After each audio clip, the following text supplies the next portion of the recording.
Olá, gente, tudo bem? E aí, como é que estamos? Todo mundo aí vibrando, com saúde. Eu sei que boa parte da família de vocês aí, pai, mãe, avô, tio, tia, sei lá, outro parente que mora com vocês, já deve ter sido vacinado. Graças, né? Graças aos céus aí, a gente está conseguindo chegar a um grande número de pessoas vacinadas aqui no estado do Piauí e sobretudo aqui em Teresina, ok? Mas estamos aqui para mais uma aula de geografia do 4º ano. Você que está aí, eu que estou aqui, nós estamos aí conectados, você já sabe disso. Procure o seu lugarzinho aí, na sua casa, não deixa ninguém te atrapalhar, para você assistir a aula com toda tranquilidade, que aqui é hora e momento de aprender, ok? Coloca o seu livro aí do lado, coloca seu caderno do lado, seu lápis, sua borracha, para a gente começar. Vamos ver o que a gente tem hoje? Gente, hoje a gente vai falar sobre um assunto que nós já comentamos aqui, mas não entramos em detalhes, tá? Hoje a gente vai tentar e procurar ser o mais simples possível, porque a gente vai falar exatamente sobre produção, circulação, distribuição e consumo de produtos, ok? Então vamos ver hoje? Nossa habilidade, descrever o processo de produção, transformação de matéria-prima, circulação, distribuição e consumo de diferentes produtos. Quando a gente fala matéria-prima, é porque é aquele primeiro produto que se transforma, certo? Por exemplo, vamos pegar aqui, qual seria a matéria-prima do flocão de milho? O próprio milho, só que o milho se transforma num flocão, certo? Numa massa de milho. Então, o produto in natura seria a matéria-prima, ok? Vamos lá então para a nossa hora da leitura. A gente sempre tem uma leitura que ajuda a gente a vislumbrar, ilustrar melhor todo o nosso tema e a gente poder caminhar juntos aí durante esse tempo que a gente vai ter aí durante a nossa aula. Então vamos lá. Vamos pensar sobre nossa temática? Caso você esteja lendo este texto numa tela de TV, que é o caso aqui, deve saber que esse aparelho percorreu um longo caminho até chegar à sua casa. Provavelmente, seus pais compraram de uma loja, que comprou de uma distribuidora, que retirou a mercadoria de uma fábrica, que foi responsável pela produção a partir de matérias-primas, que foram adquiridas de algum fornecedor. Então, olha só o trajeto, tá? Por isso que está destacado aqui. Se quiséssemos ir mais longe, poderíamos falar também das condições de produção de recursos naturais, que são a base para a maioria dos produtos. Mas vamos nos ater às etapas seguintes do processo produtivo. Todo produto disponível em mercados ou revendedoras passa por um percurso semelhante.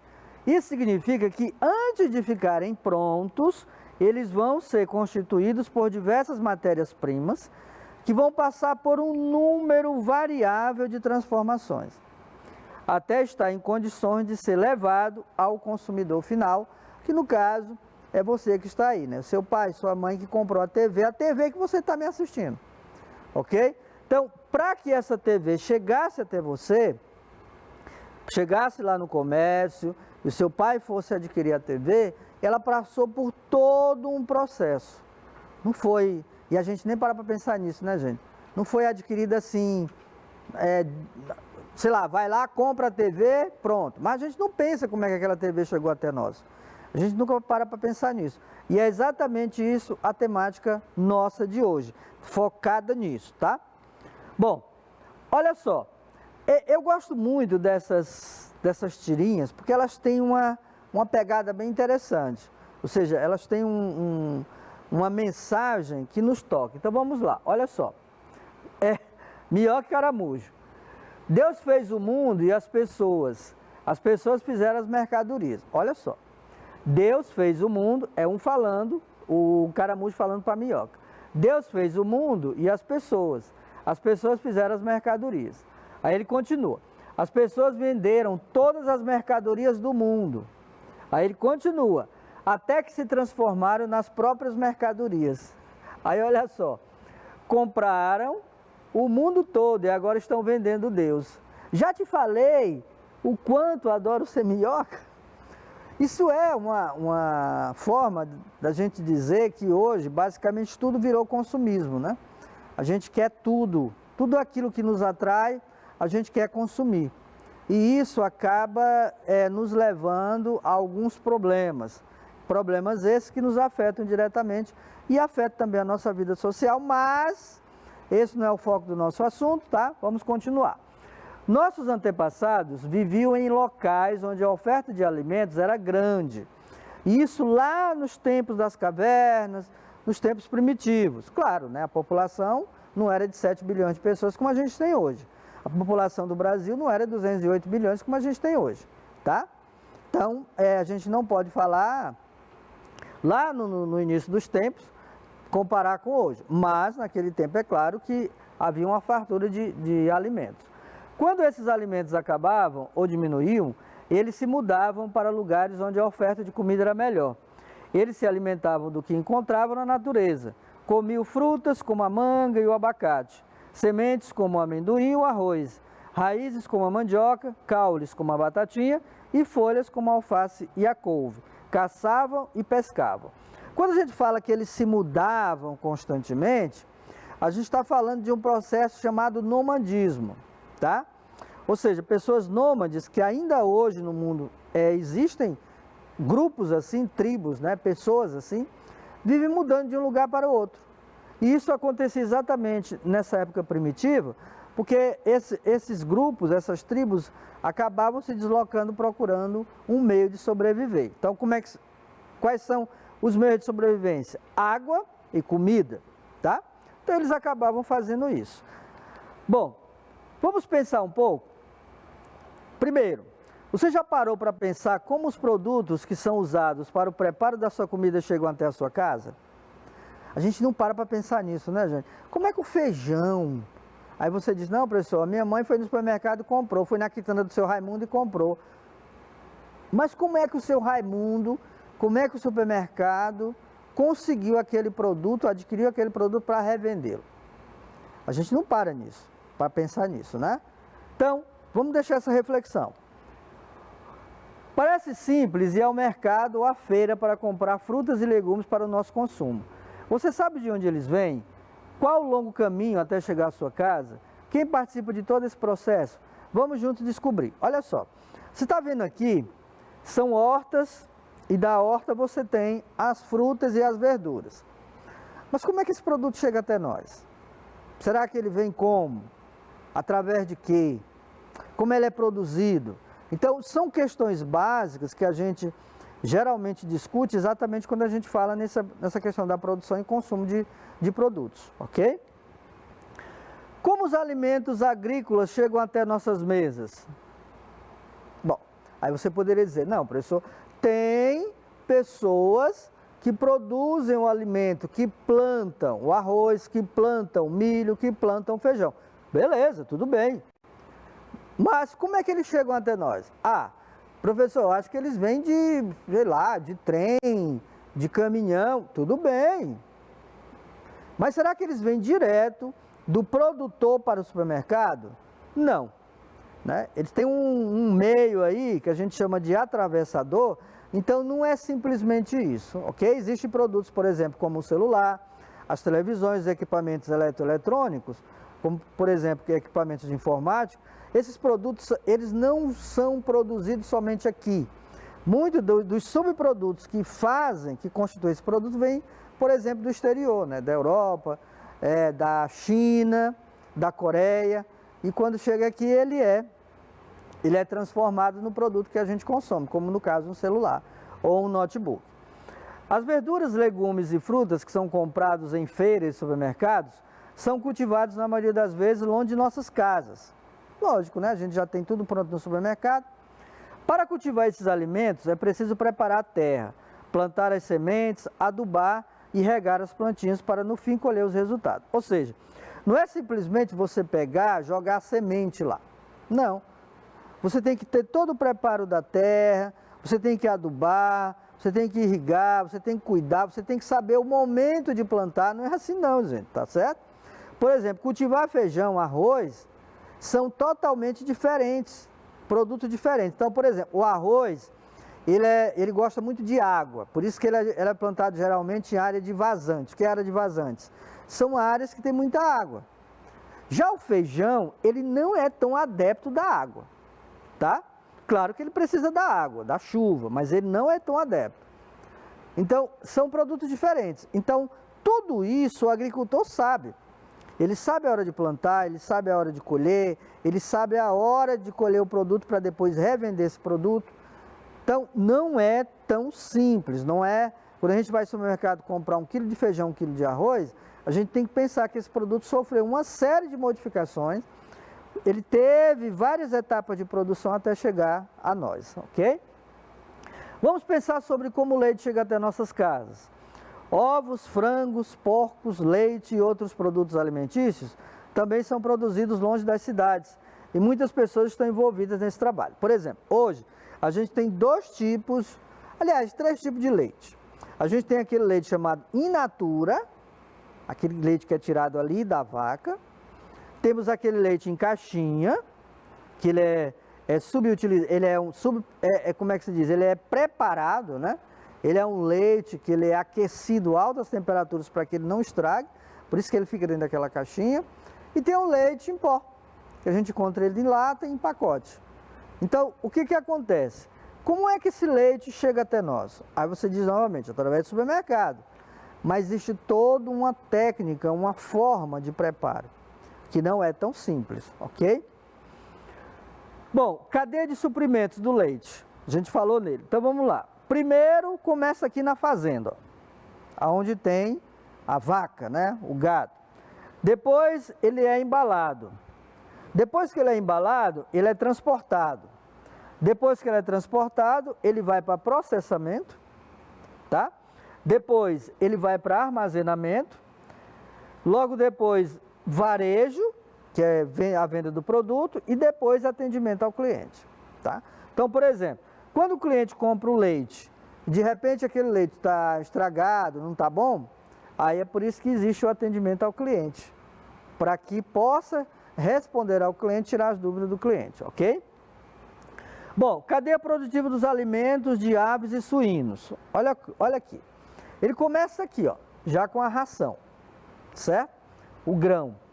Aí depois ele vem para armazenamento aqui, ó, nos silos. Silos são aqueles grandes tonéis, né, de produtos, geralmente rações, que os agricultores usam para acomodar, né, para acumular, para preservar exatamente esses grãos. Aí se transforma na ração. A ração vem para os produtores, que aí eles vão alimentar. Depois, as granjas incubadoras, que se transformam nesses produtos, aonde são colocados esses produtos. Depois, ele vem para o abate, quando ele já está bem alimentado. Tanto o frango como o suíno vem para o abate, para se tornar carne. Depois, ele é industrializado, transportado, vai para o centro de distribuição. Depois vai para os mercados interno e externo, porque ele é exportado, essa carne é exportada, mas é também vendida aqui. E vai para os pontos de venda, ok? Só lembrando, a gente já falou sobre exportação e importação aqui, né? Exportar é você vender o produto, importar é você comprar o produto. Ou seja, quando um país compra produto de um outro, o Brasil, por exemplo, compra muito trigo da Argentina. Então ele está comprando, ele está importando. Quando ele vende o produto, por exemplo, o Brasil é um grande exportador de soja. Então, quando ele vende a soja, ele está exportando para outro país. É o que a gente chama de importar e exportar, ok? Vamos lá. Para os alimentos que foram produzidos longe das cidades grandes, é necessário que se faça o transporte desses produtos. A forma de transporte utilizada vai depender da região do país, mas geralmente o transporte é feito em caminhões. Ou seja, gente, aqui no Brasil tem uma coisa bem interessante. Segundo dados do próprio IBGE, quase 70% dos transportes de alimentos ou outras mercadorias é feito pelo transporte rodoviário, ou seja, pelos caminhões, tá? E poucos são transportados por via ferroviária. Então precisamos evoluir muito nisso. De onde vem e para onde vai o que consumimos? Olha só, etapas de uma cadeia produtiva. Primeiro você extrai o produto, depois você produz esse produto. Então extrair significa o quê? Por exemplo, está lá a plantação de arroz, está lá a plantação de feijão. Então você vai colher, você vai extrair o produto.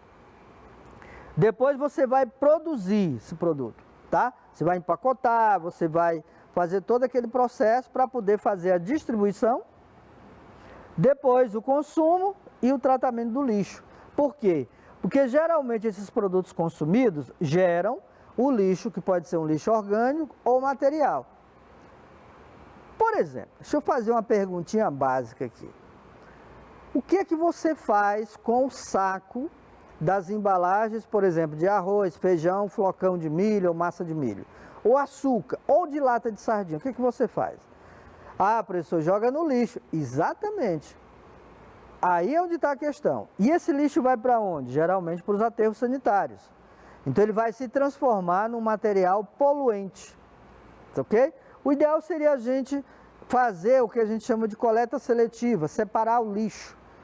E a gente já sabe lá, pelas cores, né, do tipo de lixo, ferro, vidro. Gente, pelo amor de Deus, colocar vidro quebrado junto com o lixo, para que os garis, muitas vezes, eles correm o risco até de se cortar, não vale a pena, não está errado. Não pode ser feito isso, tá bom? Separa, coloca lá numa caixa, separado, para que não haja problema, beleza? Bom, aqui a gente fala um pouco sobre a produção. Aqui você tem, ó, o gado, você tem a matéria-prima, ferro, você tem produtos agrícolas, tá?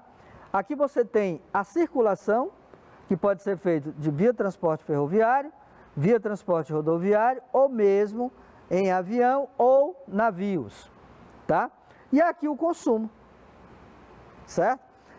Você já imagina, né? Você vai numa loja, chega lá, você escolhe, por exemplo, uma mochila.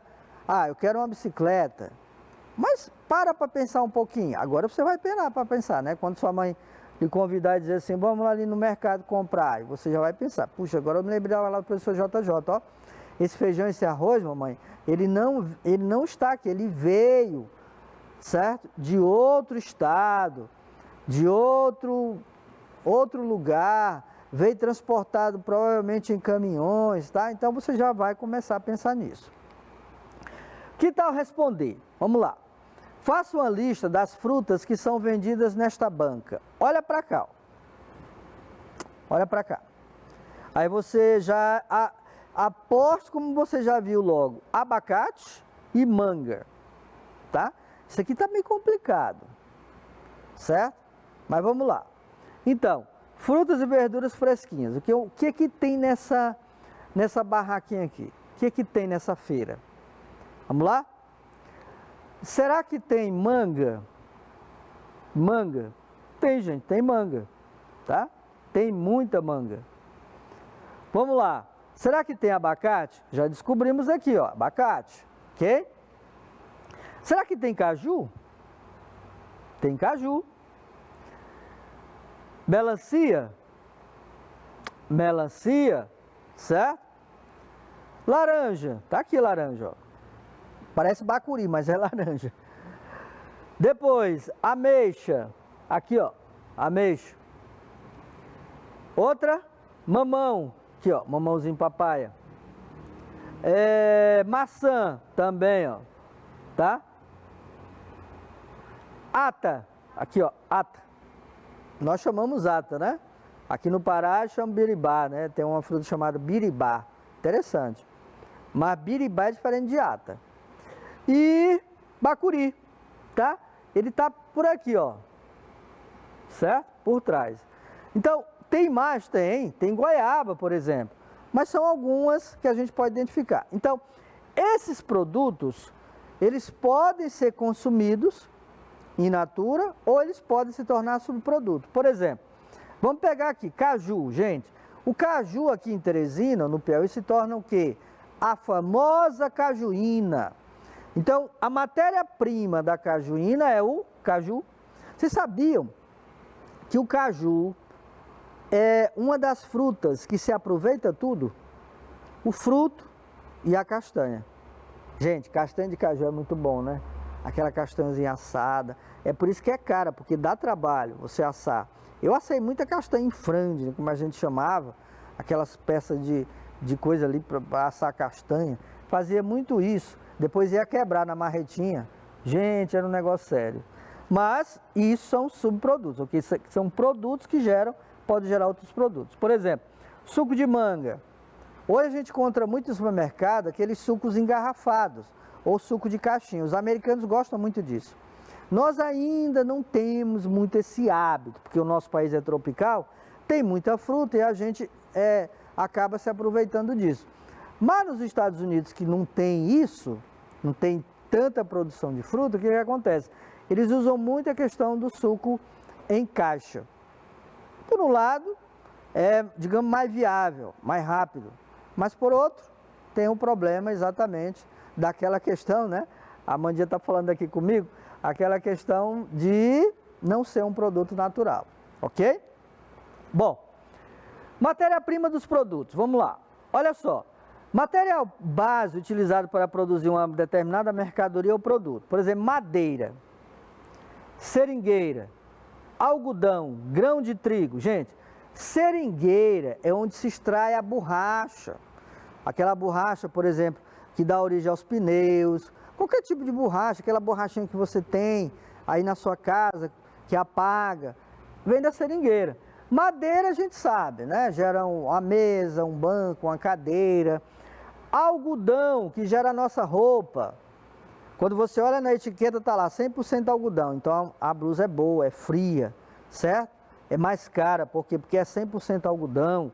E o grão de trigo, que gera, nós somos também um dos maiores produtores de trigo, maiores exportadores de trigo, que gera, né, a questão do nosso pãozinho que a gente come pela manhã, e também outros como bolo e outros subprodutos que vêm do trigo, tá?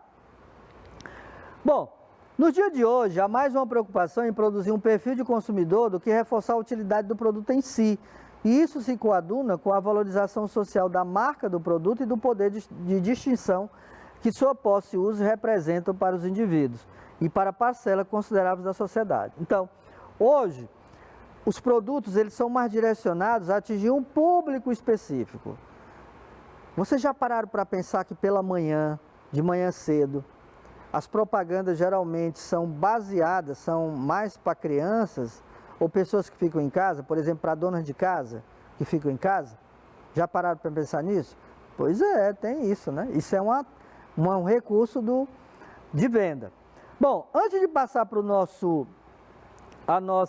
desafio, deixa eu falar bem com uma coisinha que é super interessante.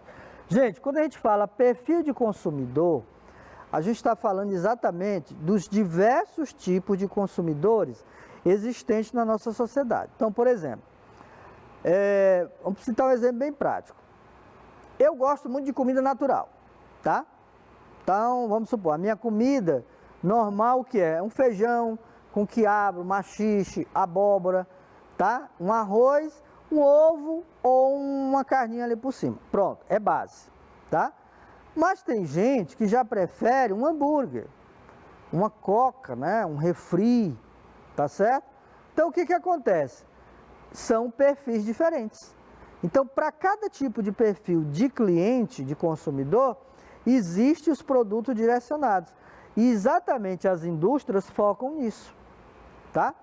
Hoje a gente fala muito aqui no Brasil, já penetrou a questão do chamado fast food, né? Aquela comida rápida, em que você não tem tempo e você aproveita para comer porque não tem tempo, porque o seu trabalho não permite, por exemplo, que você tenha ali 1 hora e meia ou 2 horas para poder fazer a refeição de forma completa, de forma direta. E isso acaba repercutindo aonde? Na chamada má alimentação, que gera o quê? Pessoas doentes, pessoas com colesterol altíssimo, pessoas com obesidade mórbida, tá? Pessoas que têm problemas cardíacos e vai por aí afora. Então, muito cuidado. Então, para isso existe esse perfil. Agora, a gente tem que ter certo cuidado para não consumir em excesso esses produtos e não se tornar uma espécie de consumidor inveterado, né? Aquele consumidor que na hora que vê tudo quer comprar, tá certo? Então, cuidado, ok? E você que está me assistindo, você que deve estar aí com seu pai e sua mãe do lado, eu não sei se seu pai ou sua mãe, que é o provedor, né? Provavelmente os dois ou um só, mas tem que ter cuidado, por quê? Porque hoje a gente já percebe que as coisas já estão caríssimas, tá? Subiu tudo. Então, tá na hora da gente botar a mão no freio, pisar um pouquinho e fazer o chamado processo chamado consumidor consciente, ou seja, consumir somente aquilo que você realmente precisa, tá? Quando você vai no supermercado, por exemplo, tem muita coisa que você acaba colocando dentro do carrinho que você não precisa, você não utiliza. E esses produtos geralmente são colocados bem à frente para chamar a sua atenção e fazer com que você adquira o produto, porque depois você vai pegar outros produtos que são essenciais, não pode deixar de comprá-los, então na verdade você acaba consumindo muito mais do que o necessário. Daí eu dou uma dica, diga para sua mãe, tá, chega aqui ó, mamãe, o professor J disse o seguinte, quando a senhora for para o supermercado, faça uma listinha do que realmente precisa dentro de casa, tá bom? Porque com a lista você talvez não fure. Não furar significa dizer o quê? Comprar outros produtos sem necessidade. Então, faz uma listazinha do que é necessário, se foca na lista, que aí você vai gastar menos, vai economizar e depois você vai me agradecer. Tudo bem? Beleza? Dica dada. Aqui também é utilidade pública. Mas vamos lá para o nosso desafio? Lê o texto da página 59 do seu livro didático e responda as questões 1 e 2 que vem logo em seguida. Então, tem nada de segredo. Tá com o livro aí? Localiza logo aí a página 59, tá? Localiza logo aí, tem um tempinho, aqui mais ou menos 20 segundos para você localizar. Epa, não vá dobrar a página do livro. Já ia fazer isso, né? Não pode não, tá? Marca aí com lápis, uma caneta, marca texto, mas não pode dobrar a página do livro. Localizou? Agora você localiza as questões 1 e 2, que está aí na página 59, e logo você vai responder. Coloca no seu caderno, troca lá a figurinha com o seu colega pelo WhatsApp, pelo grupo, e aí todo mundo se entende, ok? E assim, gente, a gente terminou mais uma aula de geografia. Passa rápido, né? Realmente, a aula quando é boa, passa rápido, mas, infelizmente, próxima aula a gente vai se encontrar novamente, tá bom? Faça um desafio, cumpra o desafio, porque aqui é aquele ditado, né? Missão dada é missão cumprida, ok? Cuidado, muito cuidado ainda, tomar todas as precauções necessárias ainda contra a Covid, nada de relaxar, ok? Quem não se vacinou aí na sua casa de adulto, procure se vacinar e a gente se vê na próxima aula. Tchau, tchau.